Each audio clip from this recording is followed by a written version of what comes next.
Hello दोस्तों, कैसे हैं आप सब। मेरा नाम दीपक है और मैं आप सबका स्वागत करता हूं मेरे चैनल आपका एचआर कंसल्टेंट में। दोस्तों, आज का वीडियो बहुत ही ज़्यादा खास है। इस वीडियो में हम लोग बात करेंगे जो इनकम टैक्स का नोटिस आ रहा है सैलरीड एम्प्लॉयज़ को या सैलरीड एम्प्लॉयज़ को जो भी इनकम टैक्स का नोटिस आया है, उसके बारे में हम लोग डिटेल में जानेंगे कि कौन सी ऐसी चीज थी जिनके कारण जो है इनकम टैक्स का नोटिस जो है सैलरीड एम्प्लॉयज के पास भी आया है। अभी तक हम लोग जानते थे ये सारे नोटिस जो है बेसिकली जो बड़े बड़े ऑर्गेनाइजेशन हैं, बड़ी बड़ी कंपनीज हैं, उनके पास जाते हैं। ये सैलरीड एम्प्लॉयज के पास भी आने लग रहा है। तो इसके बारे में हम लोग डिटेल में जानेंगे कि किन कारणों से जो है इनकम टैक्स का ऐसी चीजें हैं जिनको जो है एक सैलरीड एम्प्लॉयज को नहीं करनी चाहिए और कौन कौन से ऐसी चीजें हैं जो वो कर सकते हैं ताकि जो है इनकम टैक्स का नोटिस ना आए। तो बिना देरी के हुए चलिए शुरू करते हैं। सबसे पहले जान लेते हैं कि इनकम टैक्स नोटिस क्या होता है। अब जो इनकम टैक्स नोटिस है दोस्तों, वो एक प्रकार का ऑफिशियल मैसेज होता है टैक्स ऑफिशियल के तरफ से, जो कि टैक्स पर जो कि हम लोग हैं और जो भी ऑर्गेनाइजेशन रन कर रहे हैं वो लोग हैं, हम सब लोग टैक्स देते हैं ना। तो अगर आप लोग इनकम टैक्स फाइल नहीं करते हैं तब जो इनकम टैक्स का नोटिस है वो ऑफिशियली तौर पे जो है आपके पास आता है। वो चाहे इंडिविजुअल हो चाहे वो ऑर्गेनाइजेशन हो, रिलेटेड टू टैक्स अफेयर। अगर आपने कुछ भी गड़बड़ की है या आपने लेट किया है या जो भी है, तो आपके पास वो नोटिस आता है, तो उसको हम इनकम टैक्स नोटिस कंसिडर करते हैं, उसको हम इनकम टैक्स नोटिस बोलते हैं। अब ये एक प्रकार का टूल है टैक्स डिपार्टमेंट के लिए, ताकि वो टैक्स पेयर को कम्युनिकेट कर पाए मैटर्स रिलेटेड टू क्या उनका टैक्स ड्यू है या डिस्क्रिपेंसी आ गई है उनके टैक्स रिटर्न में, अ, या फिर कोई ऑडिट की नीड है। तो है ना, तो ये एक प्रकार का टूल होता है टैक्स डिपार्टमेंट के लिए। The trigger for income tax notice can range from unreported earning and incorrect claim for refund or deduction to mismatch in the provided information। कहने का मतलब है कि इनकम टैक्स नोटिस कब आता है, जब आप जो आपकी अर्निंग है उसको आप रिपोर्ट नहीं करते हो, कहीं लेट्स से कहीं और से आपकी अर्निंग भी हो रही है, उसको आपने जो है आईटी रिटर्न में आपने नहीं दिखाया है, और जो ऐसे इन कुछ ऐसे क्लेम्स आपने कर दिए हैं जिनको आपको दिखाना नहीं चाहिए था। ठीक है, इनकरेक्ट क्लेम्स आपने कर दिए हैं रिफंड के लिए, और डिडक्शंस जो है आपने बता दिए हैं जो कि जो आपने इन्फॉर्मेशन दी है उससे मैच नहीं कर रहा है। अगर ऐसा कुछ रहेगा तो इनकम टैक्स का नोटिस आपको आना संभव है। देन उसके बाद the purpose of notice is to alert the taxpayer about the particular issue और discrepancy that tax authorities have identified. यहाँ पे बताने का मतलब ये है कि जो पर्पस है इनकम टैक्स नोटिस का, वो ये है कि जो टैक्स पेयर है उसको अलर्ट करना कि देखिए यहाँ पे डिस्क्रिपेंसी आ रही है, यहाँ पे इशू आ रहा है, जो आपने टैक्स फाइल किया है वो ठीक से फाइल नहीं हुआ है।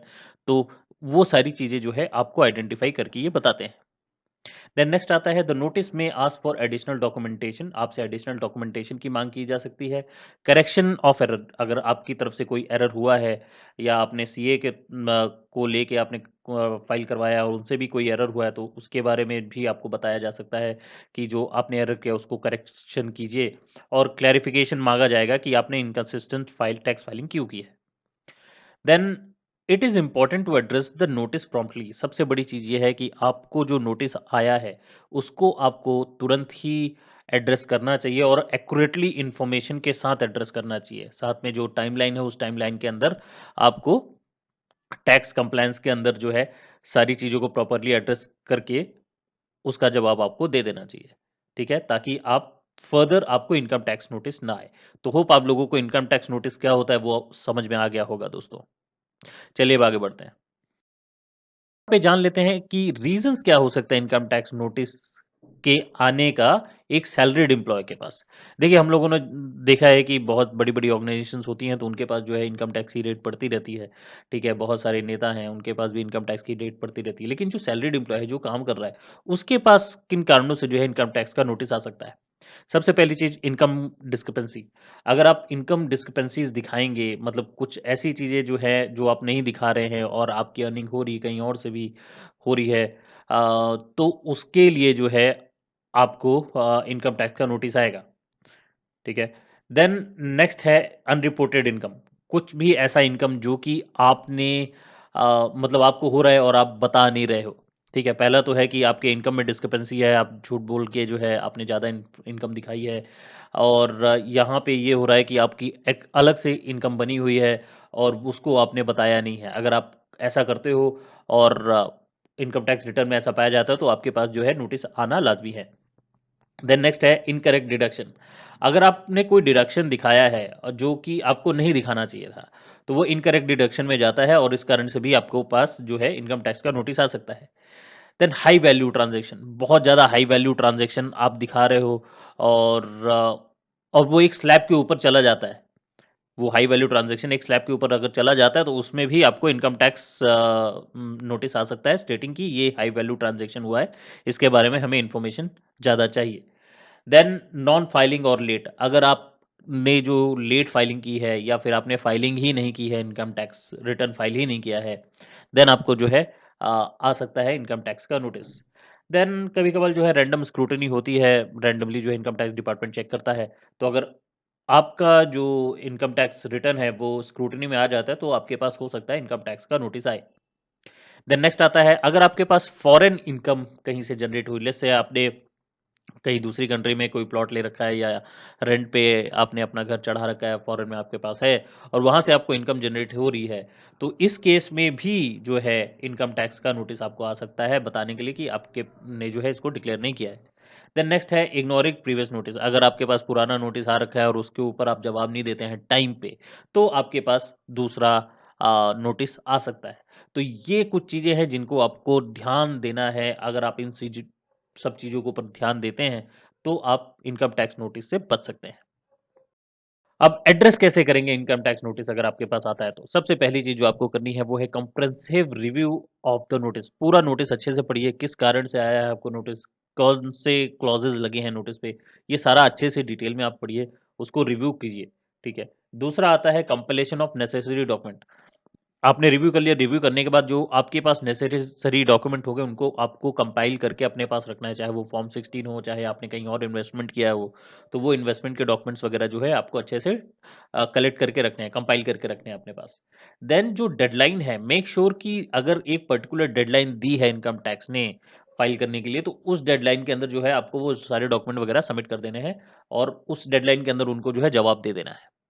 देन नेक्स्ट आता है सबमिशन ऑफ सपोर्टिव एविडेंस।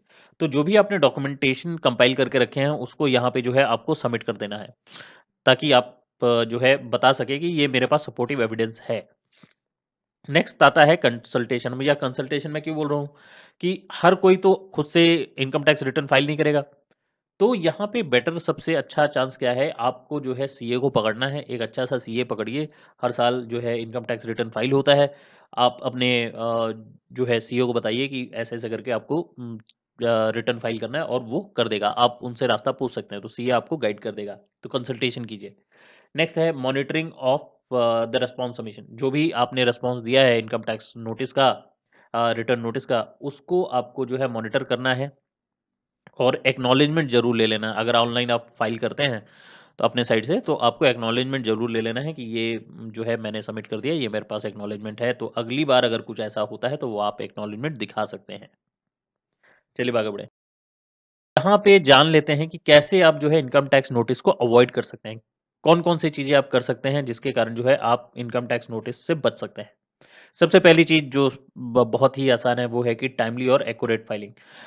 जब भी इनकम टैक्स सबमिट करने की डेट आती है तो मेक श्योर कि आप टाइमली जो है इनकम टैक्स रिटर्न को फाइल करें और एक्यूरेटली फाइल करें। सारा का सारा डिटेल अच्छे से भरें और फाइल कर दें। अगर आप ऐसा करते हैं तो आप जो है इनकम टैक्स नोटिस में नहीं आएंगे, ना आपको इनकम टैक्स का नोटिस आएगा। देन नेक्स्ट आता है reconcile of form 26 AS। Make it a practice to cross check the details in your income tax return ITR with the information reflected in form 26 AS। ये हमेशा practice बना लीजिए कि जो है आप हमेशा क्रॉस चेक करें, जो आपका ITR आपने फाइल किया है इन्फॉर्मेशन, वो आप फॉर्म 26 AS के साथ चेक कर लें कि सारा इन्फॉर्मेशन करेक्टली वहाँ पे अपडेट हुआ है कि नहीं हुआ। अगर वहाँ पे कोई डिस्क्रिपेंसी आती है तो आपके पास इनकम टैक्स का नोटिस आएगा। अगर नहीं आती है, सारी चीज़ प्रॉपर भरी हुई हैं, तो आपको इनकम टैक्स का नोटिस नहीं आएगा। नेक्स्ट है ऑर्गेनाइज फाइनेंशियल डॉक्यूमेंट। जैसे कि मैंने पिछले स्लाइड में बताया, आपको अपने फाइनेंशियल डॉक्यूमेंट जो है ऑर्गेनाइज करके रखने चाहिए, कंपाइल करके रखने चाहिए। Maintain a systematic record maintain करके रखिए, जितने भी आपके फाइनेंशियल ट्रांजैक्शंस वगैरह होते हैं उनके इंक्लूडिंग इनकम, आपका इनकम जो हो रहा है, एक्सपेंडिचर हो रहा है, जो भी रिलेवेंट आपके पास रिसीप्ट या डॉक्यूमेंट्स वगैरह हैं, उनको आपको अच्छे से रखना है। अच्छे से रखने में ये फ़ायदा होगा कि जब ज़रूरत होगी तो आप वहाँ पे शो कर सकते हैं।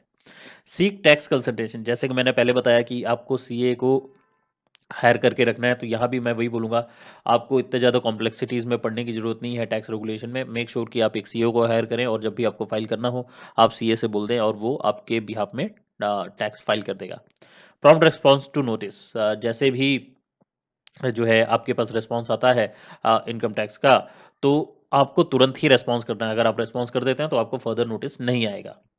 नेक्स्ट है रिपोर्ट ऑल इनकम सोर्स, जो भी आपके इनकम सोर्स हैं, जितने प्रकार के, एक लिमिट के ऊपर जो है आपको इनकम सोर्स दिखानी होती है, सारे इनकम सोर्स को आपको प्रॉपरली बताना है।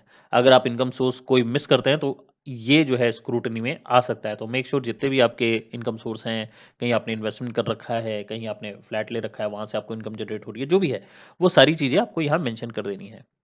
Document deduction and exemption, keep through records of all deduction, जो भी आपके पास डिडक्शन आप वो कर रहे हैं, दिखा रहे हैं, वो सारे सबका डॉक्यूमेंट आपके पास होना चाहिए। एग्जाम्पशन जो आप क्लेम कर रहे हैं टैक्स फाइलिंग में, along with necessary documentary evidence के साथ आपके पास होना चाहिए। तो इन केस अगर भविष्य में दिखाने की जरूरत पड़ जाती है इनकम टैक्स डिपार्टमेंट को, तो आपके पास वो होना चाहिए। अगर ये सारी चीज़ें आप करते हैं दोस्तों, तो आपको इनकम टैक्स रिटर्न का नोटिस नहीं आएगा। होप आप लोगों को समझ में आ गया होगा।